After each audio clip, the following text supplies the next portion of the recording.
Génibet, Paris-Picanly. En ce moment, profitez de 250 € de bonus de bienvenue.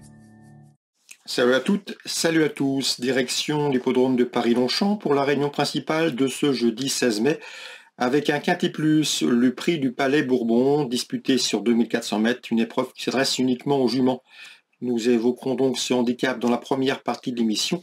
Et dans la seconde partie, je vous transmettrai des coups de cœur, des infos notamment pour la Réunion 2 à Strasbourg, puisque j'ai pu m'entretenir avec pas mal d'entraîneurs y participant, certains d'entre eux affichant une très belle confiance. Sachez par ailleurs que vous pouvez partager ce programme et le liker, et ce, via nos différents réseaux sociaux. Ne vous en privez surtout pas, vous en avez désormais l'habitude. Likez et partagez si ce programme vous donne satisfaction.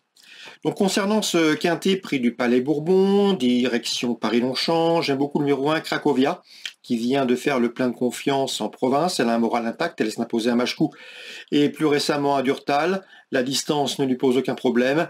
Elle est au mieux et à mon avis, pour cette tentative au niveau handicap, elle peut parfaitement poursuivre sa moisson victorieuse. Numéro 1 Cracovia. Je lui pose principalement le numéro 3, Robini, qui reste également sur une victoire obtenue au mois d'avril à Chantilly, et ce pour sa course de rentrée après 8 mois d'absence. C'est vrai qu'elle a un numéro en dehors dans les stalles, mais je la pense capable de répéter.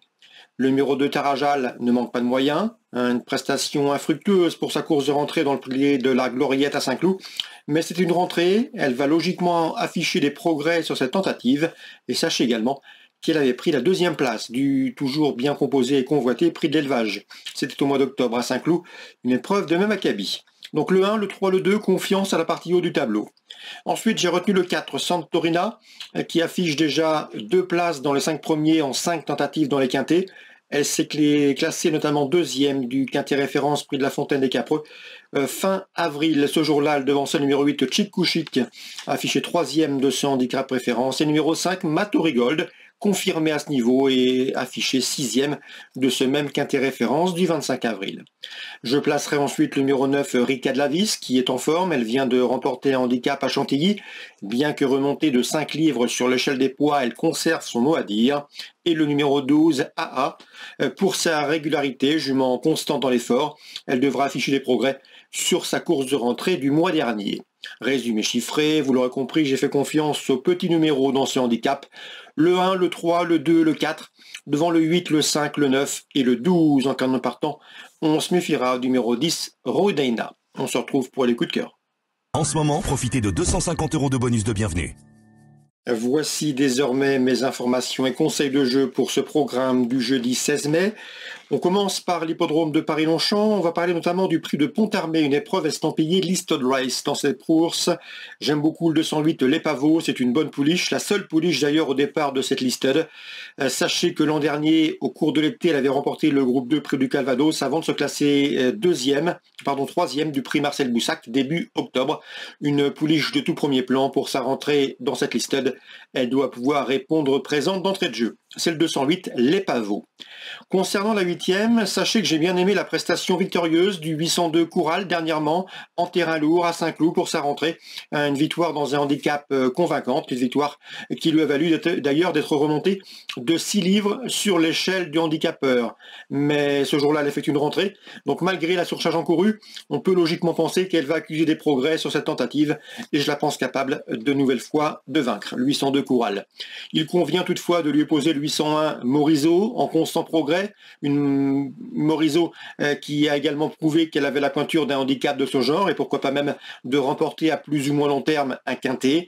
Et le numéro 3, Vaségrine, Bruno Audouin l'aime bien, c'est une jument qui a des moyens et dans ce lot, elle peut parfaitement intégrer le podium, elle qui va afficher des progrès sur sa course de rentrée effectuée dernièrement sur l'hippodrome de Nantes. Donc dans la 8e, un handicap pour des juments, le 1, Morisot, le 2, Coural et le numéro 3, Vaségrine. Concernant Strasbourg, en réunion 2, pas mal d'informations à vous transmettre. J'ai pu discuter dernièrement avec Patrick Després qui présente le 211 Janardal Club, qui ne manque pas de moyens. Lors de ses 4 derniers parcours, c'est 2 victoires et 2 disqualifications. Ce sera une nouvelle fois tout ou rien, un Janardal Club qui a les moyens de rivaliser à ce niveau et de s'imposer en pareille société. Concernant Jean-Robert Declercq, il aura plusieurs partants. Là aussi, j'ai pu discuter avec lui. Je pense que l'interview sera disponible sur Canal Turf. Il présente le 301, le Ch'ti, qui a manqué ses débuts, disqualifié en débutant, mais pourtant il a mieux couru que ne l'indique sa disqualification enregistrée ce jour-là. C'est un cheval qui montre des moyens, plaisant le matin. Son entraîneur ne serait nullement surpris de le voir sur le podium. Je pense que la cote sera intéressante. Donc attention à ce cheval, le 301, le Ch'ti, et qui ne sera pas dérangé par la corde à droite. On peut lui opposer dans cette course le 308, Legacy JL, qui a déjà montré un brin de potentiel, 3e, 4e avant d'être disqualifié en dernier lieu, et le protégé de Jean-Marc Chesneux, c'est le numéro 9, Like de Tillard, qui a débuté convenablement. Et Jean-Marc Chesneux en escompte une confirmation. Là aussi, j'ai pu discuter avec ce dernier, il n'est pas négatif pour un podium. Danny Brouwer est confiant avec le 412, c'est Codex, malgré le rendement de distance, le cheval doit pouvoir bien faire, il a le niveau d'une course comme de ce genre, il sera pieds nus. Jean-Marc Chesneux présente le 710, Hard Rock Offer, un cheval régulier, maniable, qui répète ses valeurs, il devrait être dans le coup et terminer dans les 3-4 premiers, tout comme le 7, c'est E-Maker, présenté par Jules Van Den Put Jr., un cheval qui est au mieux et qui effectue le déplacement en France avec des ambitions, mais je le reposerai en priorité. Le 711, Image de Flamme, qui à mon avis, malgré le rendement de distance, affronte un lot dans ses cordes. Elle a parfaitement les moyens de dicter sa loi dans ce 7e rendez-vous strasbourgeois. 711, Image de Flamme, 710, Hard Rock Offer pour sa constance, sa régularité, et le numéro 7, E-Maker au mieux. On termine avec la 8e. Là aussi, j'ai pu discuter avec un entraîneur confiant, c'est Yokorani avec le 708, Silver Bullet, un cheval qui vaut un lot de ce genre, qui est un bon droitier. Le bémol le concernant, c'est qu'il est préférable de lui masquer l'effort, une tactique qui parfois comporte des aléas. Mais en dehors de ceci, le cheval a parfaitement les moyens de jouer la victoire. C'est le 807. Le 807, c'est Silver Bullet dans la 8e course sur l'hippodrome de Strasbourg. Voilà donc pour les différentes infos pour Longchamp et pour Strasbourg. N'oubliez pas que les interviews sont disponibles gratuitement sur canalturf.com. N'oubliez pas non plus que vous pouvez partager ce programme et le liker via nos différents supports sociaux, Facebook, Twitter. Ne vous en privez surtout pas. Très bon jeu à tous et à demain. Génibet, Paris Picardie. En ce moment, profitez de 250 € de bonus de bienvenue.